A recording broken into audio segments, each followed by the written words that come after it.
My motto's always been to question everything, even one's own belief. Even if you feel a particular way about a subject, you should take another stance, a contrary position, argue it, just to see from a different stance, just to see how well you defend your position. Maybe to get some insight on somebody else's way of thinking. The fact of the matter is that there's so many different versions of the truth as there are minds to conjure or think about those truths. So who the fuck really knows what the fucking truth is? I don't know. What I can't stand, though, is fucking intolerance, man. Particularly religious intolerance.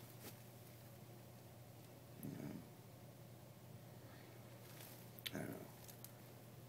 I'm just glad that I can live without religious restraints. That my mind's free to explore the rest of the world around me without bias. To accept people for who they are and not judge them based on religion, sexual preference, race, or their lifestyle.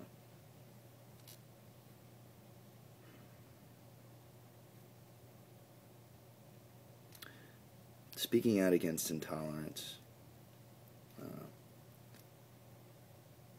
that's what I'm always going to do. I think the true answer to harmony is learning to tolerate everything.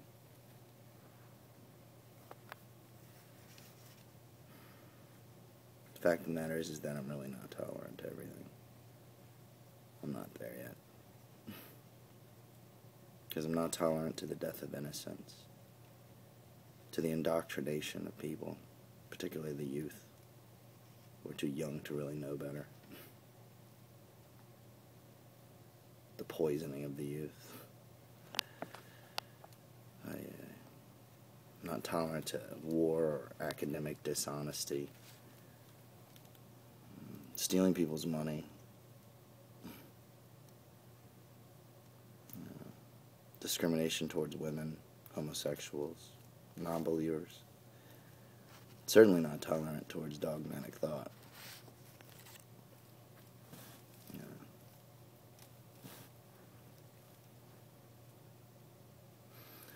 But this is what you get.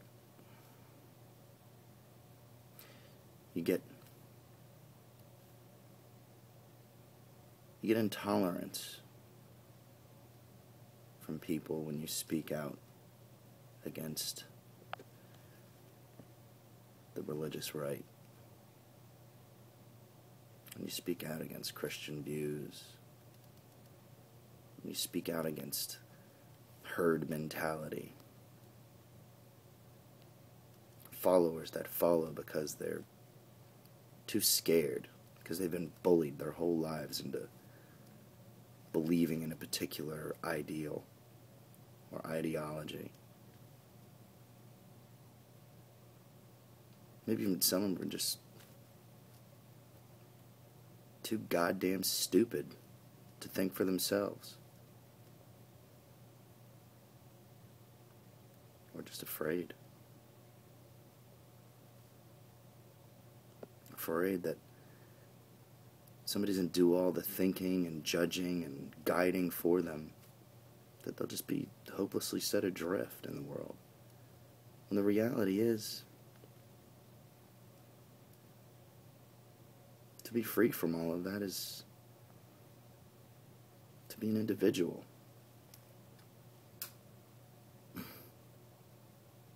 Have your own identity. Not to be encompassed by a fallacy.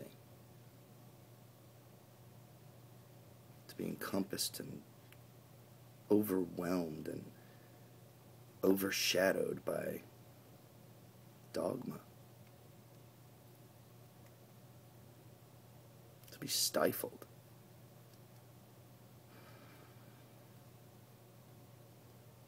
The fact of the matter is that religion, throughout history, and will continue to be, a destructive force,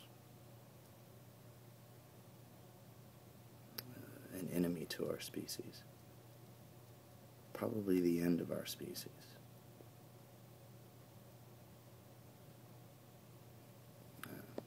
Just some thoughts.